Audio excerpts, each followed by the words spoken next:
সোমবার উদয়পুর কিরিট বিক্রম ইনস্টিটিউশন স্কুলে গোমতী জেলা শিক্ষা আধিকারিক অফিসের সহযোগিতায় ভারত সরকারের শিক্ষা ও মানব সম্পদ উন্নয়ন দপ্তরের গৃহীত পদক্ষেপ নিপুণ ভারত বাস্তবায়নের লক্ষ্যে নিপুণ ত্রিপুরা গড়ার লক্ষ্যে ব্লক ভিত্তিক প্রাক প্রাথমিক বিভাগ থেকে তৃতীয় শ্রেণী পর্যন্ত পাঠদান করেন এমন শিক্ষক শিক্ষিকাদের তৈরি করা টিচিং লার্নিং ম্যাটেরিয়াল নিয়ে এক প্রতিযোগিতামূলক অনুষ্ঠান অনুষ্ঠিত হয়।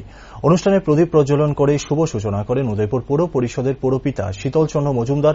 অন্যান্যদের মধ্যে উপস্থিত ছিলেন গোমতী জেলা ভারপ্রাপ্ত শিক্ষা আধিকারিক জৈনীয় ভিক্টর রিয়াং সহ অন্যান্য ব্যক্তিবর্গ। এই টিএলএম প্রতিযোগিতায় গোমতী জেলার 9টি ব্লকের মোট 85টি মডেল উপস্থিত হয়। বিদ্যালয়ের তরফ থেকে যা ব্যবস্থা করা হয়েছে এগুলি সত্যি সত্যি ছেলেরা দেখেছে এই বিদ্যালয়ে আসবেই।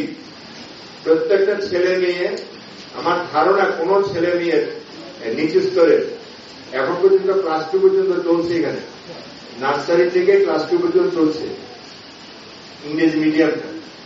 সেই এই স্তরের ছেলে মেয়েরা রিয়ালি অ্যাবসেন্ট থাকে। যদি কেউ অসুস্থ হয়ে থাকে তাহলে হয়তো আসে না, বা অন্য কোনো কারণে হয়তো আসে না, কিন্তু রিয়ালি তারা অ্যাবসেন্ট থাকে, কারণ বিদ্যালয়ের মুখী তারা হয়ে যায়।